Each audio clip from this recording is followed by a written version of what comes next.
Thanks very much. It's an honor to be involved in the discussion today and to have the opportunity to share a little bit of the vision of what we're doing at Full Cycle Bioplastics. I came to Full Cycle after spending the early part of my career in traditional plastics and packaging. Some of the systems and challenges that Richard and Matt's described were part of my everyday life. Consumers increasingly wanted alternative materials, sustainable solutions, but they often didn't exist, didn't function, or were too expensive. The recycling systems were complex, and as Matt showed, didn't seem to be working as effectively and efficiently as we might hope they would be. And the volatility of the petroleum-based economy and that influence also was quite problematic. For me, that came home to roost, particularly in the 2008-2009 timeframe, when $150 a barrel oil and the recession that resulted from that price shock caused me to have to lay off over half of the employees of the packaging business that I was running at the time. Over 250 people, one of the most soul-crushing experiences that I had gone through in my life.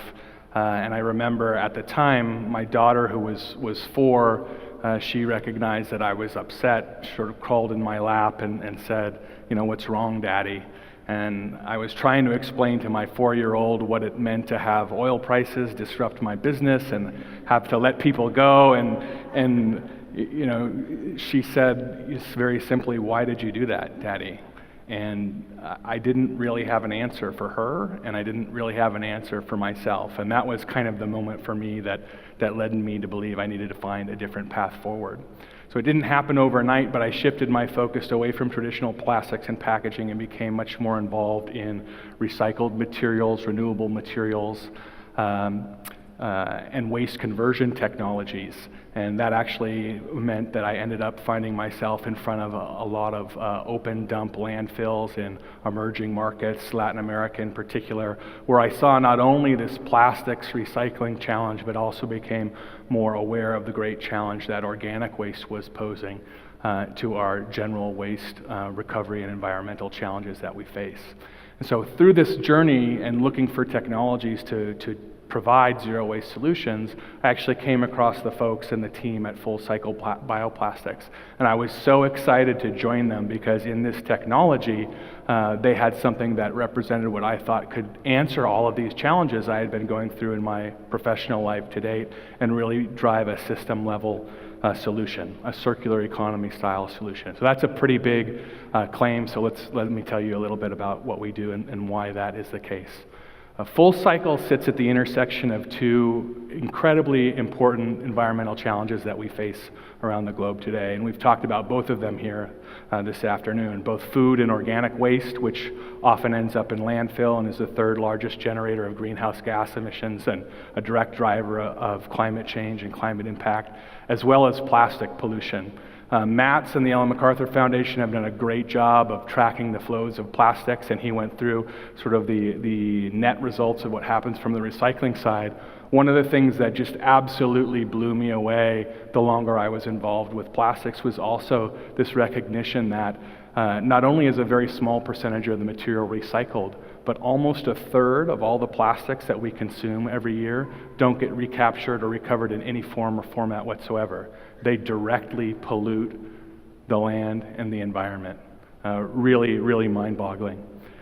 At Full Cycle, we tackle both plastic pollution and climate change by transforming organic matter into a compostable alternative to oil-based plastics. In doing so, we mitigate greenhouse gas emissions and help fight global warming. We reduce plastic pollution and toxicity impacts in both the land and the ocean, and sustainably move the economy towards circularity.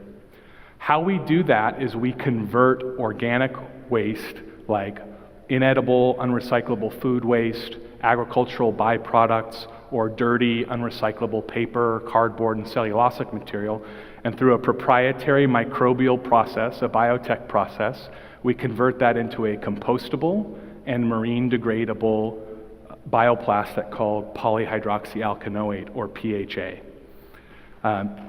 Yeah, thank you. PHA is an incredible material. It's actually, for me, it was very different having come from traditional plastics to understand that this is a material that is made by bacteria. And one of the great benefits of its natural production is that it also will degrade harmlessly in both land and ocean environments. At the same time, it's a highly flexible material and can be used in a variety of traditional plastic products and applications.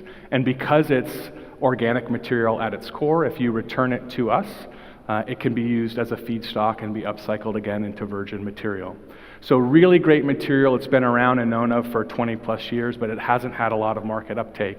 Why? In part because it's been very cost prohibitive.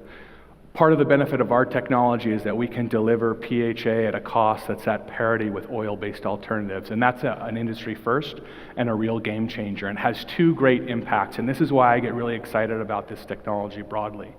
It not only greatly expands the addressable market for PHA from a plastic demand perspective, but one of the keys to driving system level change also is the economic benefit that it provides to aggregators or treaters of organic waste.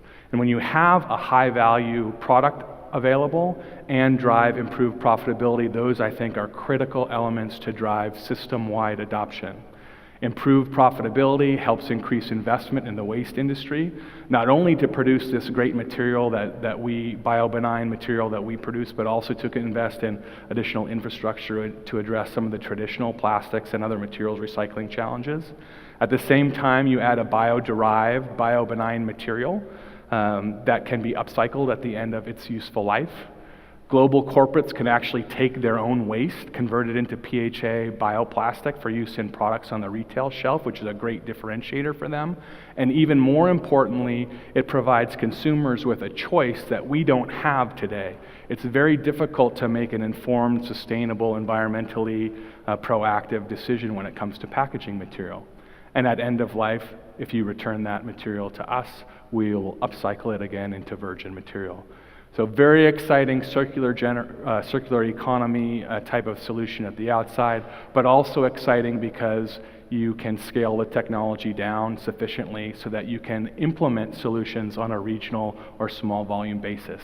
And I think that's also one of the critical elements of driving successful examples and starting to catalyze change at the system level. So we're very proud of what we've done. It's a long road still yet to hoe. Complexity all through the supply chain and value chain. It's complex for both the waste industry, plastic conversion, plastic demand side. So investment and funding availability, partnerships, and market education are critical, but we're happy to be part of the conversation and to talk about at least one approach to providing circular solutions in the future. Thanks so much.